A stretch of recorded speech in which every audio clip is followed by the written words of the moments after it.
So here we are once again. Good evening, folks. Mobile Giza here. Welcome to Friday Night Tech Talk. For you, this is your first time here. We do this every Friday night at 8 Friday Night Tech Talk. There goes my phone. We do this every Friday night at 8 p.m. Eastern from the U.S.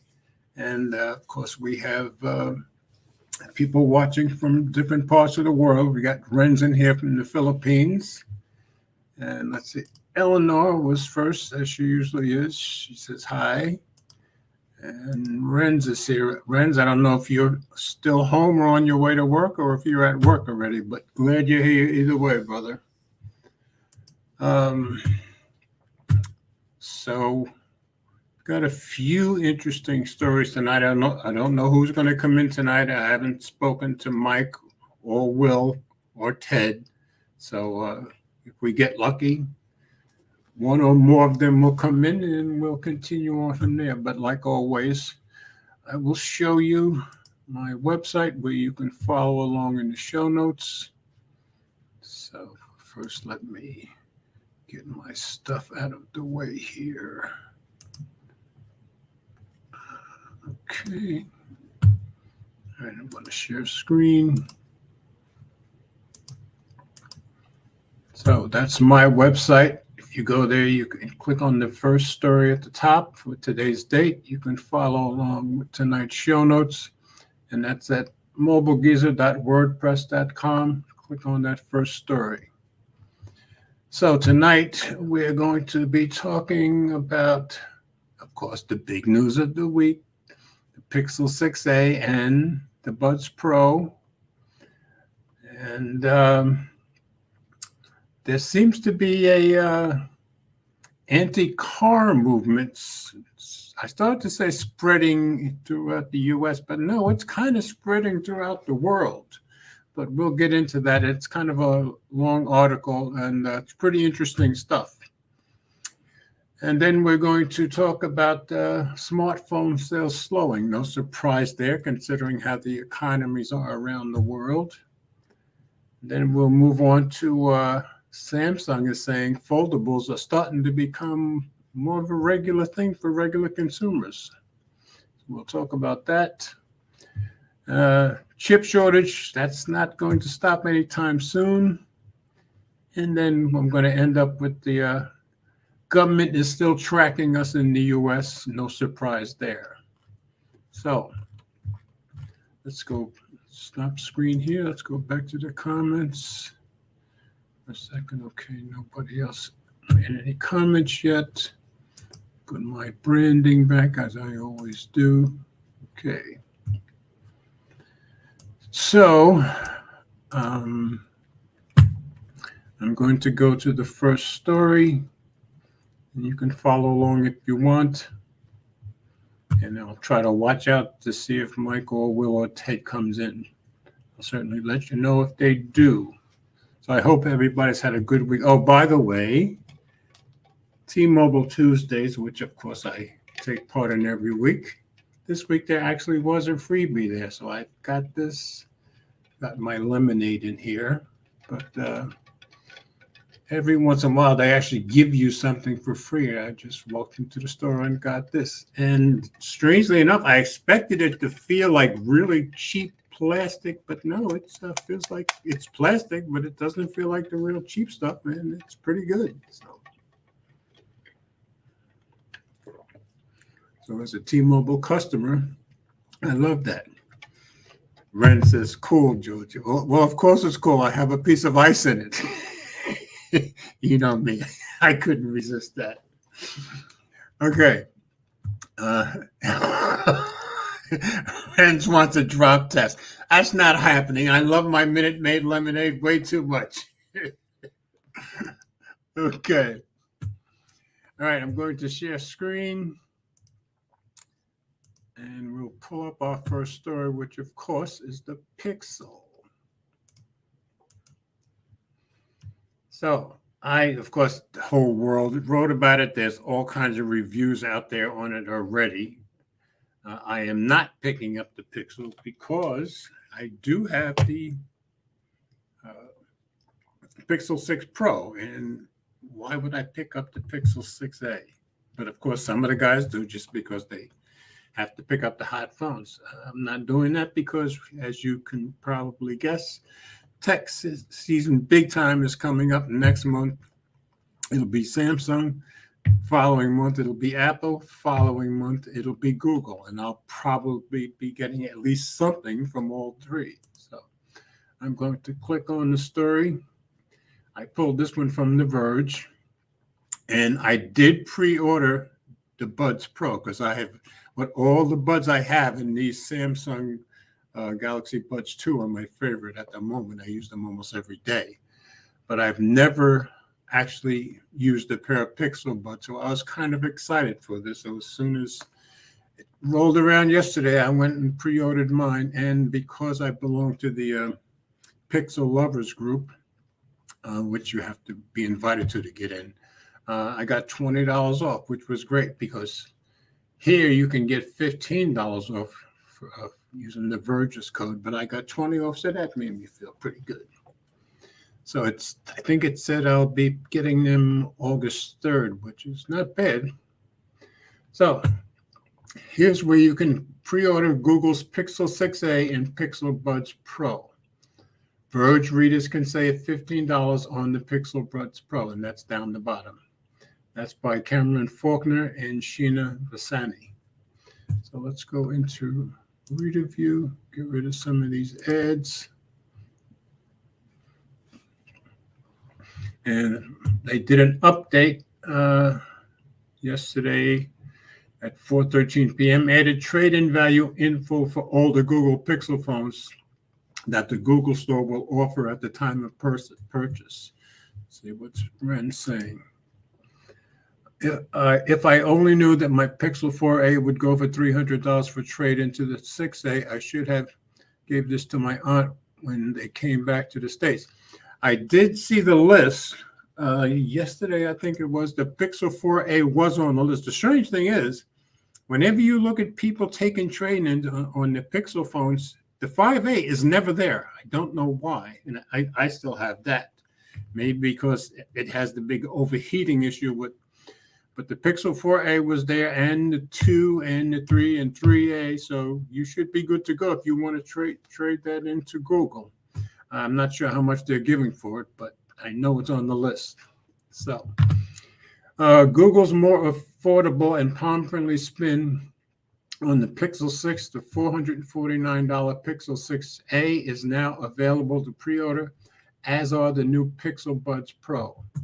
Focusing on the phone first, your pre-order will ensure that you're among the first to get the Pixel 6a on or close to launch day, which is Thursday, July 28th, so next Thursday. Google announced the release date all the way back at its I/O conference in May, and we've been waiting very patiently. Yes, we have. The same goes for the $199 Pixel Buds Pro, which is what I pre-ordered. I scrolled down to see a $15 off deal, and we'll see that at the bottom. Google's first wireless earbuds to include active noise cancellation. So it's the first time they put that in. And ship in multiple bright color options. They are releasing the same day, and you can place a pre-order right now, which I did. And I know some of the people in the Pixel Super fans. That's where I got my discount. And some people are excited about them out there too. We have a review of the Pixel 6a right here from Allison Johnson, and she did one on the Nothing Phone 1, and she did a great job. So I would highly suggest you watch. And I did watch her review too, and she seems to do very fair reviews, very good reviews, and I thought that one was very fair. But of course, everybody's got a review out there now. And we'll have a full review of the Pixel Buds Pro within the coming days. But whichever gadget you're after, we've pulled together some buying links and promotions that you may want to know about. Compared to the 6.4-inch Pixel 6, that's the one you have, Eleanor. And the Pixel 6a 6.1-inch OLED screen is much better suited to people with smaller hands who just prefer a smaller phone. And it's only minimally smaller, but it is smaller. It has some key traits in common with Google's pricier flagship phones, most notably that it has the same Tensor processor.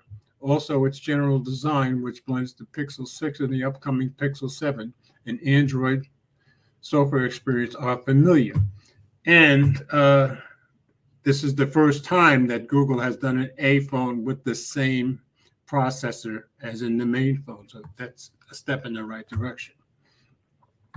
And Eleanor's saying she still wants a Samsung. Well, hang on till next month and you're probably going to get a Samsung. Its camera hardware is one section that is taking a hit due to the lower price. Yeah, I'm kind of disappointed because this will also be the first time the A phones don't have as good of sensors as the main phone. Though it should still deliver excellent photos compared to other phones in its price range. It didn't used to have to say that, because in the past, the A phones gave you as good as the best there was as far as pictures go. Guess not this time, though. It features two rear cameras, one of which is a main 12.2 megapixel camera, while the other is a 12 megapixel ultra-wide lens with a 114-degree field of view. It has an 8 megapixel selfie cam. Now, I have seen some photo samples in the reviews and video samples also. And I have to say, I may be making it sound worse than it is. It's still a Pixel phone. It's still a Pixel camera. So, of course, you're going to get excellent photos, but not quite as good as on the Pixel 6 Pro and the Pixel 6. So that's the difference. But they're still really great cameras. The Pixel 6a with 128 gigabytes of storage will cost $449.99. Unlocked at the Google Store, Best Buy, and Amazon. Best Buy's been sending me emails like crazy. In terms of colors, it comes in sage green, chalk white, or charcoal black. So you get 4 colors in the buds. If you own an older Pixel phone, you may want to consider purchasing through the Google Store. Hear that, Renz? That's probably for you. Google, there you go. Google's offering up to $300 trade-in value on older Pixels. Now, if she's saying up to, and the highest Pixel trade-in one I saw out there was the 4A. So I'm thinking, Ren, you should be able to get that $300 for your Pixel 4A, is my guess. So we'll see about that. Oh, let me see. And that is here. Hey, Annette, glad to have you here, joining in from California. I love the cat. That's a black cat, said the black guy. Here's Gary. Gary, glad you're here, brother. You will be getting Pixel 5 cameras on the Pixel 6a. Okay. So good information there. So like I said, you're not losing much. You're just not quite getting as good as the Pixel 6 and Pixel 6 Pro. And Gary says, hello to everybody. Okay, back to here. So you may want to check that out for trading in, Renz. Google is offering a $300 trade-in value on older Pixels like the Pixel 3a, Pixel 4, and Pixel 4a. Pre-ordering from Google also gets you a free pair of Pixel Buds A earbuds. At Verizon, purchasing Pixel 4a, Verizon costs $50 more overall, but you'll get support for the carrier's 5G ultra-wideband support. If that sways you, monthly payments start at $13.88 per month for 36 months. Let's see, what's Gary saying? Gary said, Google offered me $290 for his 4XL. So then I guess, Renz, you probably be a little under that, I'm guessing. But still. And Gary also said he heard 110 for the 3A. So it's got to be somewhere a little above that for the 4A, I would suspect. Couldn't hurt to check though, Renz. Verizon is making the Pixel 6a free in the sense that you'll be paid back in promotion billing credits every month for 36 months, totaling $499.99 at the end. So that's a pretty good deal for people who buy their phones on a monthly basis. For people up to activate a new phone line on its 5G Start, 5G Do More, 5G Play, or 5G Get More unlimited plan. Boy, they have a bunch of plans, don't they? If you're simply upgrading at Verizon and are on one of its 5G unlimited plans, you'll get a $100 discount on the total. Mind you, that discount will be reimbursed to you in monthly chunks over a 36-month period. So I have no experience with Verizon. When I was still a contract programmer back in the mid-90s, I worked a little over a year for GTE before they became Verizon. So I probably will never use Verizon. That's just me. I worked in billing, but I made sure people paid their bills. Where to pre-order? As previously mentioned, the Pixel Buds Pro feature active noise cancellation, which can silence your surroundings while listening to tunes. They will also arrive with multi-point connectivity, rendering the buds capable of automatically switching between your last two connected Bluetooth devices. I like that. My Galaxy Buds do the same thing, ranging from laptops and TVs to Android and iOS phones. Support for spatial audio will debut later this year. That surprised me. Google says, which should make watching a movie or show compatible on compatible Pixel phones feel more immersive. Other notable features include IPX4 water resistance and the ability to issue hands-free voice commands thanks to Google Assistant support. Now, I don't know, I haven't had the Pixel Buds yet, but I know with my Samsung Buds, and these to me are like the best, when I'm out riding, sometimes it listens to me and I can like make a call and answer a call, and sometimes it doesn't listen to me. So I hope this is better. Plus, the Pixel Buds Pro come with swappable ear tips, which should be a more custom and therefore comfortable fit. Well, everybody does that. Google additionally claims the Pixel Buds Pro charge wirelessly and provide up to 11 hours of listening time, or 7 hours if you're using the ANC. The Pixel Buds Pro will cost $199 at the Google Store, Best Buy, and B&H Photo. They'll be available in 4 colors: coral, lemongrass, fog, and charcoal. I chose lemongrass. So I almost started singing because I know a song that has that word in it. If you purchase a Pixel 4a at Verizon, the carrier will knock off $100 off the cost of the Pixel Buds Pro when you order them together. That's great. And a quick discount call out. Verge readers can get 15 off the cost of the Pixel Buds Pro from Wellbots. Oh, so it's from Wellbots by entering the code Verge15 at checkout. So I don't know Wellbots, but I guess it couldn't hurt to go check them out. See if I can click on that and see what we get. See where it takes us. And there's Wellbots. Okay, so if you ordered them here and put in that code from The Verge, you'll get 15 off. So good to know. Let's see if I can get out of here. Okay, so we're good. Okay, and Gary had said 300 for the 4A, and he said 100 for the 3XL. Okay. So there you go. Renz, it looks like you'll get your 300 for the 4A, so I would definitely look into that if I were you. Okay, I'm going to stop screen. Come out of here. So anyway, that's the exciting news for the week. I know people have, and I'm seeing stuff from Big House and from who else? Mike and a couple other people about people out there complaining about the specs. And of course, the 6A is the first time the A does not have a headphone jack, but it's like it's a mid-range phone. That's why you're buying it. So you can't expect all the bells and whistles.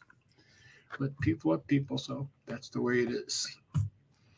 So I'm watching for the guys to come in case they do. So back to our next story, share screen. I loved the picture that I got for this story. Now, wait a minute. Let me stop screen again. Sometimes that happens when you share the screen. Share again. Okay, there we go. Okay. Now, the headline I put on it is, do we really need all these cars and gas prices? I'm getting the story from CNET, but it seems that this is a big movement. Let me see before I go on. Gary says 60 hertz to some people ain't good. Yeah, a lot of people are complaining that it's only 60 hertz. But I mean, come on, folks, it's a mid-range phone. That's why you're paying so much less. Well, somewhat less. If it were me, I would pay the extra 150 and get the Pixel 6 just like Elna has, because I think it's worth it. But just my opinion. So I'm going to click on the CNET story. And this is getting to be a big deal, I gather. So this is on CNET. High gas prices are revving up this online anti-car movement. And I can tell you from some of the people that I follow on YouTube, this is not just high gas prices. This movement has been gaining momentum. And I'm thinking among the younger generation, this is going to continue to gain strength. Gary said he would recommend the Pixel 6 also. Okay, so an online community questions society's obsession with automobiles. The online community has the F word in the middle of it, which I will not be saying. So, you know me, you'll understand. So let's go into reader view. And I think this is kind of a long story. Now, this is by Imad Khan from 2 days ago. Jason Slaughter began making YouTube videos to document his family's move from Toronto to Amsterdam a few years ago. This guy makes excellent videos. I've been following him, I guess, for about 4 months now. His YouTube channel is called Not Just Bikes.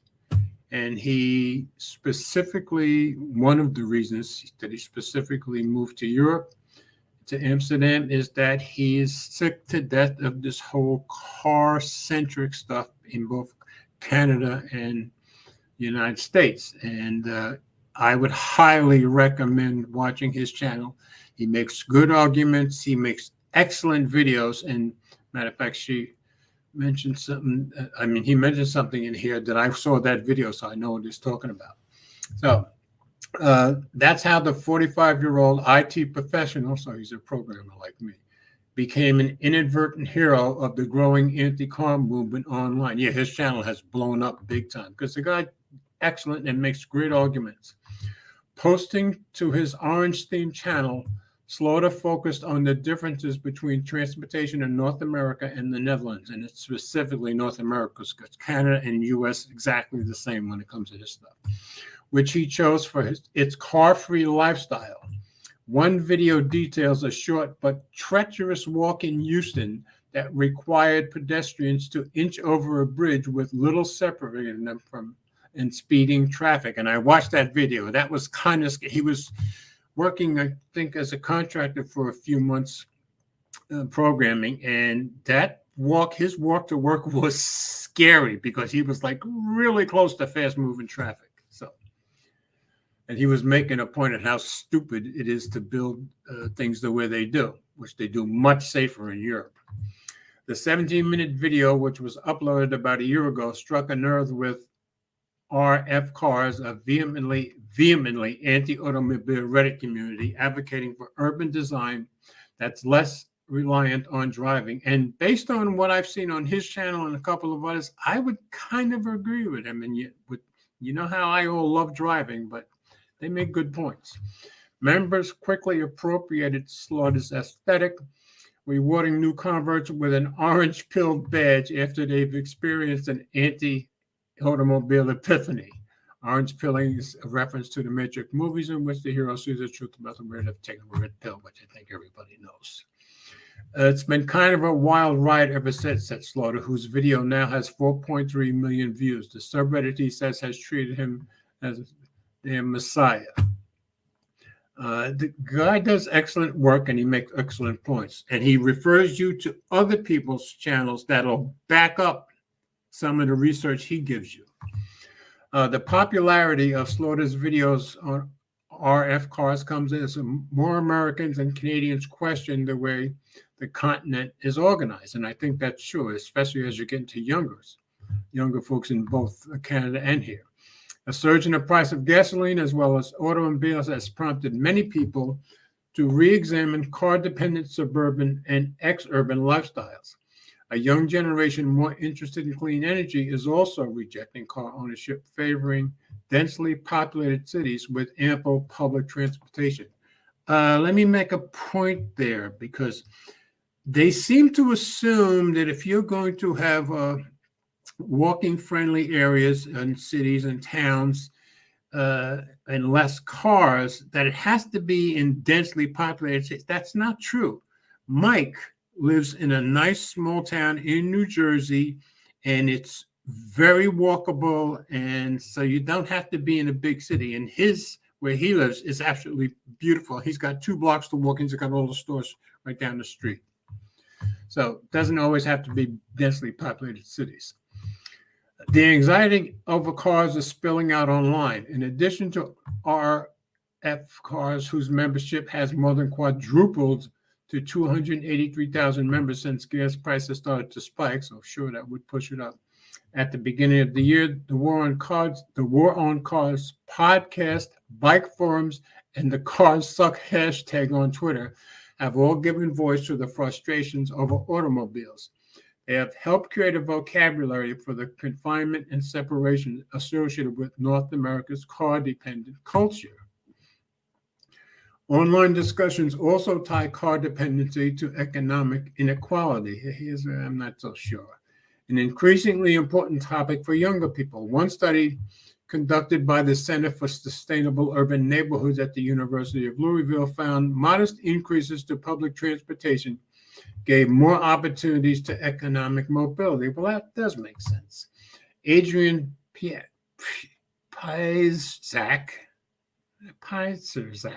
I'm going to say, a PhD student at Princeton who calls himself Zoning Wonk on Twitter, posts frequently about cars being a tax on the poor. Well, if expensive cars, yeah.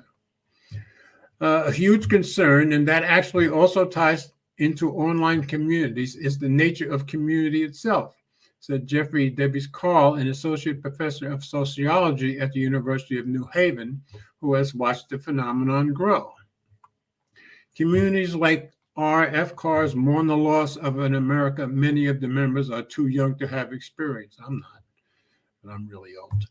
A common theme is that cities weren't made for cars. Instead, they were bulldozed to accommodate automobiles, which is very true. This whole business, now, of course, I love my suburban lifestyle, but now all the developments, like where Eleanor lives and here, they're zoned as single-family units, which means no apartments. And so, of course, you have to drive to get places and no stores. So that's the way they design these communities. And these people make the point that that's a bad way to do things. That's probably true. Oftentimes, archival photos are used to make the point that even the most sprawling cities, such as Los Angeles and Denver, were once compact, walkable urban centers. And that's always the key, walkable. And I kind of agree with that. As car usage grew, streets became congested and urban design adapted to new demands. Never forget what was taken from us, reads one post featuring a photo of mid-century Dallas that could be mistaken for Manhattan. Ford, GM, Stellantis, Nissan, Toyota, BMW, Mercedes-Benz, and Volkswagen didn't respond to requests for comment about the online anti-car movement. Honda said it was monitoring anti-car forums as well as the broader global conversation. Well, at least they were honest enough to admit that they monitor it. And, you know, the scary thought that I had is if people are going to get this worked up, somebody's going to start slashing tires, bombing, whatever. But you know how people are, which I think is going too far, but I can see people working themselves up to that. Jay Joseph, who runs the Japanese company's new energy business in the U.S., said investment in robust public transportation would make it easier for cities to raise barriers to cars. I agree. You can't just make the decision to stop using personal mobility and then hope everything works its way out. That's true. Advocates for reimagining urban life say social media has been key to getting the message out. That's probably very true. Twitter, Instagram, and other platforms allow people to globetrot from their couches to cities in Europe that are organized around bikes, or megalopolises in Asia, where public transportation moves people from place to place. And one thing on his channel, not just bikes, he shows in Europe how there's lots of lanes specifically built. They build the streets for bike lanes, and they physically have barriers between them and the cars, which if they did that here, I would ride my bike to work, but I won't. When I started my career in the 90s, if you want to have your thinking transformed by another city, you had to take a trip to Copenhagen, said Brent Toderian, an urban planning consultant who previously worked for the cities of Vancouver and Calgary. Social media, he said, has given us all the abilities to perceive and be inspired by those cities. Sure, now you can just go look at those cities online and learn a lot. Jacob Unterriner, 27, a student at the University of North Carolina in Charlotte, said online communities encouraged him to co-found Charlotte Urbanists, an activist group that aims to combat destructive suburban norms. To encourage more public transportation, the group raised money online to build and install bus stop benches, generating attention that Unterriner hopes will lead to higher quality bus stops in the future. I think that's a very good idea. Unterriner recently ended up on Reddit's front page for a meme about the growing size of Mini Coopers over the last 4.5 decades. Oh yeah, let me drop this out of reader view from you. Got to see the difference, and I love Mini Coopers, but look at the difference in the size of the cars that he's making the point. Okay, 1973 Mini Cooper here, 2019 Mini Cooper here, and I can tell you, I'm 6'2". I probably wouldn't be a lot comfortable in here, but I drive Mini Coopers at work like this all the time, and I'm very comfortable. But he does make a good point about how much bigger they have gotten over the years. So just wanted you guys to see that picture. All right, back to where we were. The post generated around 5 million views, he said, after it landed on one of the internet's most valuable pieces of real estate. The views just skyrocket on your post. BMW, which owns the Mini brand, didn't respond to a request for comment regarding Unterriner's Reddit post. I guess they wouldn't. Aaron, it's like they purposely making these names because they're tough for me to pronounce. Aaron Naparstek, hey, I got it. The co-host of the War on Cars podcast, said the anti-car movement will likely have difficulty getting SUVs and hulking trucks banned from neighborhoods, but can still make inroads by advocating for bike lanes and pedestrian friendly. Yeah, well, I drive a small SUV, and I would be very happy to have bike lanes and use my bicycle in some cases. As cars have grown in size and power and distracting features over these last 5 to 10 years, there's been this kind of equivalent growth and awareness that we need to push back against the industry and the culture. I agree, said Naparstek, whose 4-year-old podcast attracts 20,000 listeners per episode. Pretty good. Slaughter, the Canadian video maker, is a somewhat ironic hero in the online anti-car movement in North America, though he continues to post to his channel titled Not Just Bikes, and I highly recommend his channel. He's given up on change in Canada and said activism back home will accomplish little. So when you watch his videos, and I'd like the one I talked about was a year ago, he didn't seem to have given up, but I guess since then he has. These people are willfully ignorant, Slaughter said, of the suburbanites back home. They just come up with a bunch of excuses to keep the status quo, and that's probably true. But I can tell you, based on watching his videos, a lot of cities are starting to look at how they do things in Europe, how they do things better and more friendly as far as walkable and that kind of stuff. And I think some of them are going to be keeping these things in mind, designing streets and highways going forward. So anyway, I just thought it's interesting that this anti-car movement seems to be growing. So, Nothing new in the comments, and none of the guys are in yet. Get my T-Mobile drink here.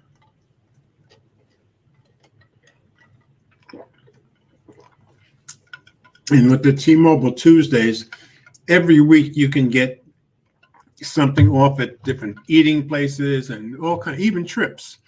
But you have to buy something every once in a while. Like this week, they actually give you something for free, which I get a kick out of. Okay, back to share screen.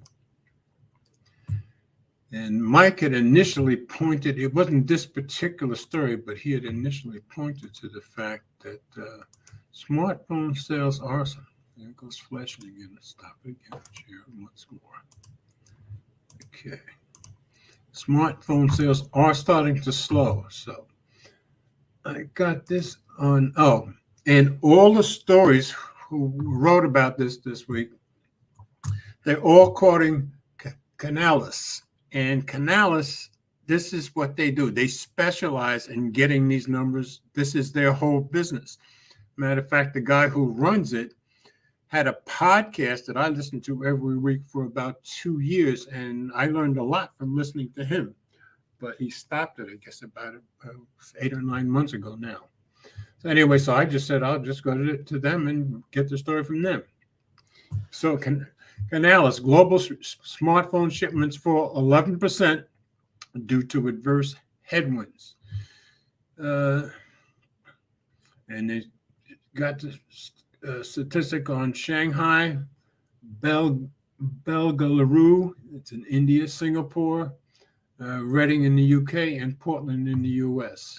But these people really know what they're talking about when it comes to this kind of stuff. So, worldwide smartphone shipments fell 11% year on year amid unfavorable economic conditions and sluggish seasonal demand for the first quarter of 2022. Samsung led the market with a 24% share, up from 19% in quarter 4 2021 as the vendor revamped its 2022 portfolio. Apple came second with a solid Q1, at which I think they beat everybody in the US first quarter, thanks to the growing demand for its iPhone 13 series. Xiaomi stayed in third place due to the stellar performance of its Redmi Note series, which of course are cheaper. Oppo, including OnePlus and Vivo, completed the top 5 with 10 and 8% shares. Let's go into review, get rid of some of these ads. Despite the looming uncertainty in global markets, the leading vendors accelerated their growth by broadening device portfolios for 2022. Canalys analyst Sayam Chaurasia got that right. While the iPhone 13 series continues to capture consumer demand, the new iPhone SE launched in March is becoming an important mid-range volume driver for Apple. At a similar price point to its predecessor, it offers an upgraded chipset and improved battery performance and adds the 5G connectivity, and that's what people are looking for, that operator channels are demanding. At the same time, Samsung ramped up production of its popular A series to compete aggressively in the mid to low-end segment while refreshing its 2022 portfolio, including its flagship Galaxy S22 series. Now, I had the Galaxy A53, which I sold to my friend Don in Oklahoma, but good phone for half the price of some of the flagships. While Chinese vendors are still suffering supply constraints at the low end, their global expansion is being hampered by a slowdown in their home market. The global smartphone market was held back by an unsettled business environment in Q1, said Canalys VP Mobility Nicole Peng. Markets saw a spike in COVID-19 cases due to the Omicron variant, minimal hospitalizations and high vaccination rates. Though minimal hospitalizations, high vaccination rates help normalize consumer activity quickly. Vendors face major uncertainty due to the Russia-Ukraine war, China's rolling lockdowns, and the threat of inflation. All of this added to traditionally slow seasonal demand. Vendors must equip themselves to respond quickly to emerging opportunities and risks while staying focused on their long-term strategic plans. The good news is that the painful component shortages might improve sooner than expected. Hey, I got a story about that too, which will certainly help relieve cost pressures. So here's a chart with the shipments and growth Q1 of last year, Q1 of this year. Of course, Samsung's on top, Apple's right behind them, and Xiaomi, Oppo, Vivo, and others are all lumped together. Preliminary estimates are subject to change in oh, it's just a note on that chart. Okay. So I think that's basically all we need to read of that. But anyway, so because of all the pressures together, it slowed down a bit. But Apple is doing just fine in the US, and Samsung's doing just fine thanks to the A line. And I still hear rumors that Apple's still going to bump up the price of the iPhone 14. So we'll see how that goes. Okay, nothing new in the comments. So I'm going to move down. Quick drink of my lemonade.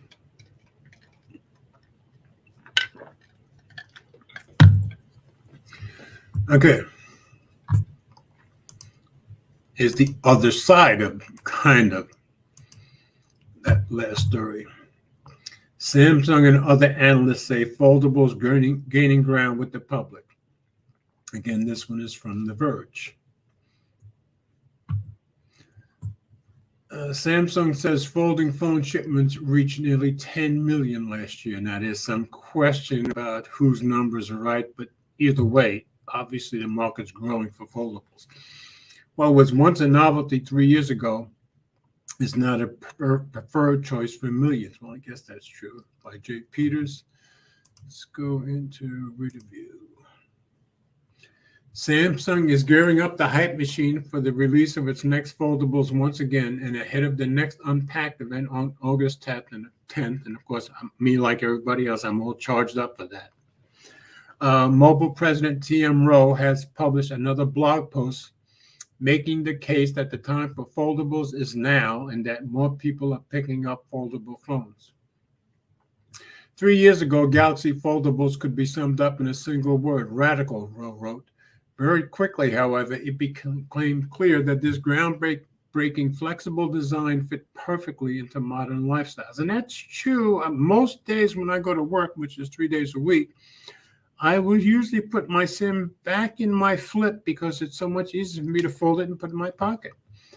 As a result, what was once a novelty 3 years ago is now the preferred choice for millions. In the post, Rose says that the industry shipped almost 10 million foldable smartphones worldwide in 2021, a figure that was up 300% from 2020. Samsung could be overstating the market a little bit. Ross Young, CEO of DSCC, a widely cited display tech analyst, shared the data with The Verge that says there were 7.9 million foldables shipped, while IDC says there were 7.1 million foldables shipped. Either way, it's increased by a whole lot. Whatever the number is, it would represent just a fraction of the smartphone market. That's true. According to IDC, Samsung alone shipped 272 million smartphones just in 2021. Yeah, so it's a minuscule number compared to total shipments, but it sure has jumped up a lot. But Ross also shared data that suggests Samsung overwhelmingly has the lead in the foldable market. Samsung led by a mile in 2021 with 87.8% of phones shipped. Yeah, that's leading by a mile, according to DSCC, while Huawei came in a distant second at 9.3%. The bottom three on DSCC's list had just a tiny share of shipments. Xiaomi 2.4, Royale 0.3, and Oppo 0.2. Boy, Royale outsold Oppo. That surprised me with foldables. And with foldable shipments estimated to reach 27.6 million in 2025, per IDC, Samsung is going to want to capture as much of that potential market as it can. That is all to say that it makes sense why Samsung is beginning to roll out the red carpet for its next Galaxy Z and Z Flip models, even if they aren't expected to look much different from last year's. The company practically is the foldable market right now, and it wants to take that lead even further. Apple is reportedly exploring foldable concepts, but with any sort of release apparently at least a year away or maybe more, Samsung's upcoming Unpacked event is yet another opportunity for the company to keep its foot on the gas. And keep in mind, I also gave you the story last week that Samsung's probably going to make some A-line foldables, which of course would be cheaper. So they obviously really think that's the future. So I like my Flip very much. I won't be getting the Fold again because I'm not going to spend that kind of money, but I probably will get the Flip 4. So we'll see how much it is and when it comes out on the 10th. So I'm all excited for that. So nothing new here. You guys got any comments? Just drop them in there. Okay. Here's that guy said in the other story about the chip thing might be getting better. Not according to this. Share screen again. And this was on CNBC's site. Global chip shortage is not over and the slowdown is going to bite, analyst says, published Tuesday. So I'm going to skip the key points and go right down to the story. Oh, this is the one I think every once in a while I get a story that when I put it in reader view, it won't pull up right. I'm going to try this one once more, but I think this was the one. Yep. So I'm going to have to do it without reader view on this one and deal with the ads. The global chip shortage will continue and consumers will have to pay for it, an analyst from the International Data Corporation said. The global chip shortage is not over yet, and the war in Ukraine continues to put a strain on supplies of important parts needed, one analyst told CNBC Tuesday. Now, this I didn't know. The semiconductor supply is not going to increase immediately. There are a lot of raw materials, gases, which were required for production of these semiconductors. Vinay Gupta, the International Data Corporation's Asia Pacific Research Director, told CNBC's Squawk Box Asia. Citing supply chain challenges due to Russia's war in Ukraine, Gupta said that the two countries capture a large part of the market share, with Russia and Ukraine being the largest exporters of krypton, a gas used in the chip production. Now that I didn't know. I've heard of krypton, but I didn't know it was even a gas. But I gather they need that for chip production, so it makes sense. Neon is also critical for the chip-making process and is used for lasers, known as lithography, where machines carve patterns into tiny pieces of silicon made by the likes of Samsung, Intel, and TSMC. More than half of the world's neon is produced by a handful of companies in Ukraine, according to Peter Hanbury, a semiconductor analyst at research firm Bain & Company. Semiconductors are used in everything from mobile phones and computers to cars, as well as home appliances. Supply chain disruptions and rising costs will also mean the average selling price of these devices is going to rise, and the infrastructure vendors would then be passing it down to customers, Gupta added. Rising inflation and expectations of more monetary tightening are already causing a consumer-led slowdown, said Gupta. IT spending, especially consumer IT spending, is showing signs of recession. While spending on enterprise IT, which includes software services, cloud, and IT services, are still holding out, inflation has driven businesses to protect their IT budgets right now. Coupled with rising interest rates all around the world, this slowdown is going to bite. But the hopes are that this will be a shallow slowdown because the government and central banks are trying to balance the rising inflation and interest rates, Gupta added. Last week's statements from two officials indicated the Federal Reserve is on its way to another sharp interest rate hike in July and perhaps in September as well, even if it slows the economy. In June, the Fed approved a 75 basis point or 0.75 percentage point increase to its benchmark borrowing rate, the biggest such move since 1994. Let me get a quick drink here.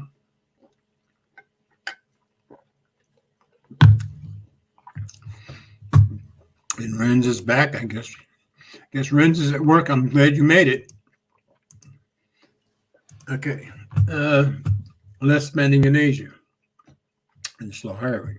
On Tuesday, Bloomberg reported Apple's plans to slow hiring and spending on growth next year to deal with the possible downturn. A similar trend will be observed across Asia's tech sector, said Gupta.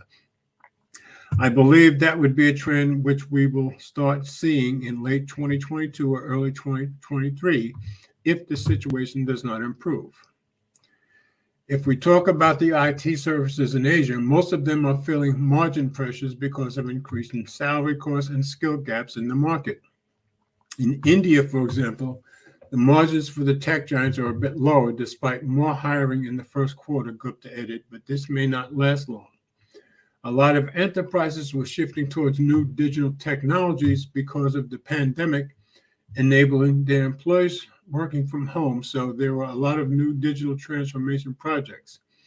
But we'll start seeing some margin pressures because obviously the earnings of the enterprises will take a hit if we see the entire scenario playing out like you're seeing it right now. So it doesn't sound like the chip thing is going to get any better anytime real soon.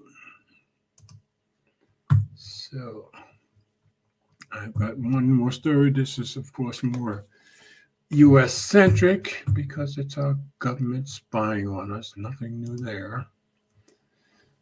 Share screen. And of course, my headline was U.S. government still tracking us. No surprise there. And I pulled this from Ars Technica. DHS bought shocking amount of warrantless phone tracking data, ACLU says, American Civil Liberties Union. And that's by Ashley Bellinger. So let's review. Okay, documents show Homeland Security is tracking way more phone data than predicted. Now, this one hasn't updated, but I'm going to go down to the original story first, and then we'll go back to the update because it'll make more sense. For years, people have wondered not if, but how much the Department of Homeland Security accesses mobile location data to monitor U.S. citizens. This week, the American Civil Liberties Union released thousands of heavily redacted pages of documents that prove a glimpse of how DHS agencies came to leverage a shocking amount of location data, apparently purchasing data without following proper protocols to ensure that they had the authority to do so. Why am I not surprised? Documents were shared with the ACLU over the course of the last year through a Freedom of Information Act lawsuit. I'm glad we sure have the Freedom of Information Act. The Politico got access and released a report confirming that DHS contracted with two surveillance companies, Babel Street and Ventil. There's a lot of defending themselves here, to scour hundreds of millions of cell phones from 2017 to 2019 and access more than 336,000 location data points across North America. The collecting of emails, contracts, spreadsheets, and presentation slides provide evidence that the Trump administration's immigration enforcers use mobile location data to track people's movements on a larger scale than previously known, and the practice has continued under Biden due to a contract that didn't expire until 2021. As soon as I read that, I'm like, yeah, they're going to stop doing it under Biden. I doubt that, and they didn't. The majority of the new information details an extensive contract DHS made with Ventil, a data broker that it sells mobile location data to solve the world's most challenging problems. Do you want the problem? In documents, U.S. Customs and Border Patrol said Ventil's location data helped them improve immigration enforcement and investigations into human trafficking and narcotics. And I can see where that might be true.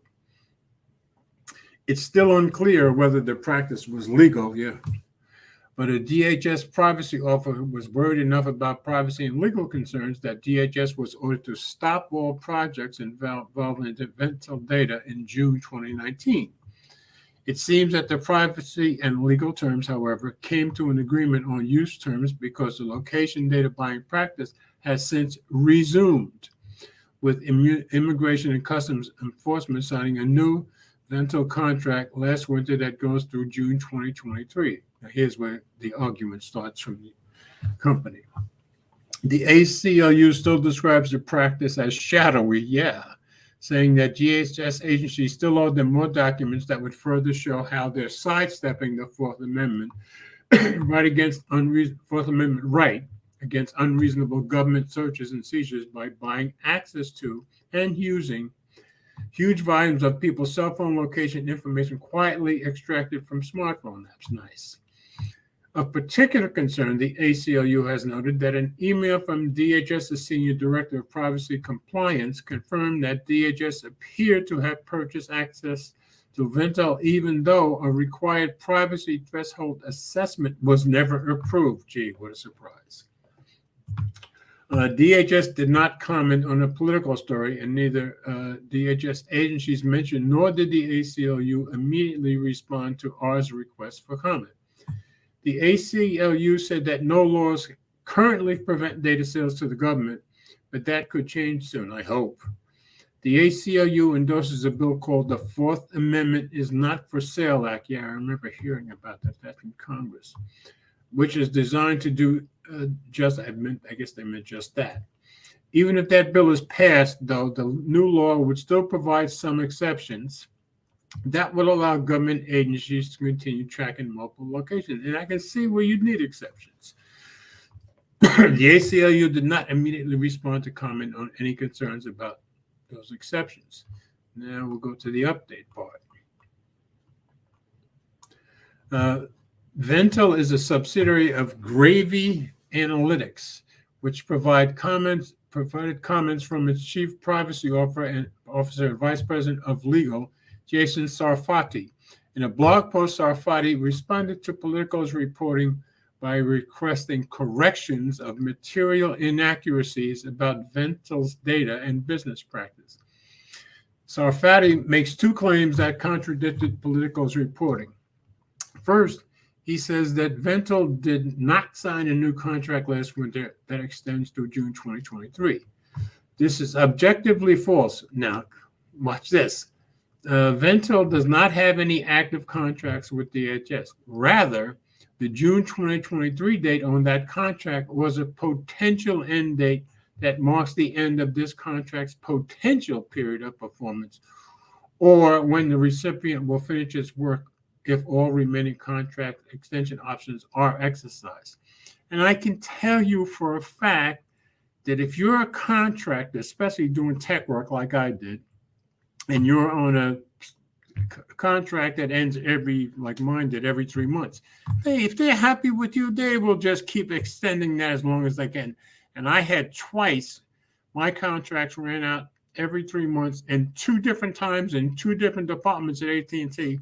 My bosses kept extending me for 2.5 years until I got tired and left. So my guess is as long as they can, they're going to keep extending that. In an email, a Gravy Analytics spokesperson confirmed that this contract has closed and cannot be extended to the June 2023 potential end date. The second item is that Sarfati disputed is regarding the claim that DHS's acting policy officer ordered the agency to stop all projects involving Ventel data in June 2019. So he's saying that did not happen. Sarfati says, while we cannot speak to internal DHS operations, we strongly suspect this statement is untrue. Yeah, because you make more money if it's untrue. The Department of Homeland Security's privacy and legal officers reportedly reviewed and approved of the agency's use of Ventel's data. Those meetings also incorporated direct privacy by design feedback from DHS, the features of which were incorporated into our data over the course of the contract. Ventil participated in a large-scale privacy and legal review with DHS as late as September 5th, 2019, well after the June 2019 date that Politico inaccurately claims. DHS privacy and legal offices authorized the continued use of Ventil's data following this meeting. That I believe. The ACLU also responded to confirm how many documents it has received since the lawsuit ordered DHS to comply.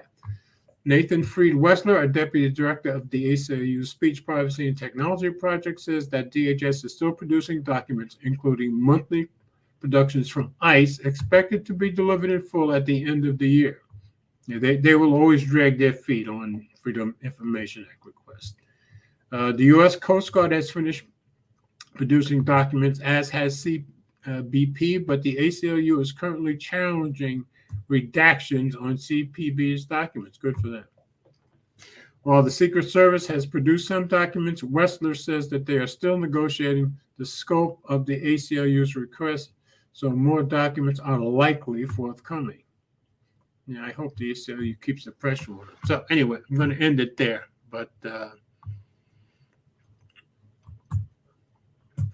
so our government is still spying on us. That's the bottom line. Probably not going to stop anytime soon. I don't think it matters which party is in force. Ryan says 60 hertz feels slower after 90 or 120. And yeah, that's true, Brian. And I think I've heard comments and seen comments and videos. Pretty much everybody agrees with that. Especially once you get used to 120 hertz, 60 does seem slow. But I would think generally the people who are used to having 120 hertz phones are probably not looking for a mid-range phones that does 60 hertz. Maybe in some few cases, but I wouldn't think the majority. Just my guess, though. So no other guys have come in. I got to 9 o'clock again. I'm doing okay here, thanks to you guys. Going to pull up the last thing that I always pull up. So share screen, just in case there's somebody watching who hasn't watched this before. Oops, I don't want to click on me. That's clicking on me. Hit the wrong link, folks. But you can go to my channel too. Glowing rectangles.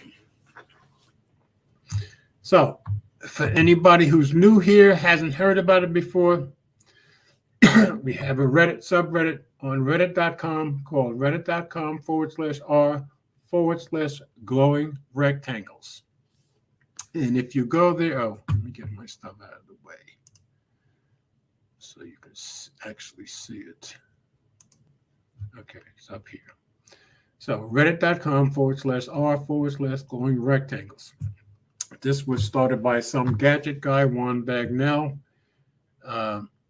to get more exposure for people who want more exposure. And like always on Reddit, you get the upvote and downvote stories every day.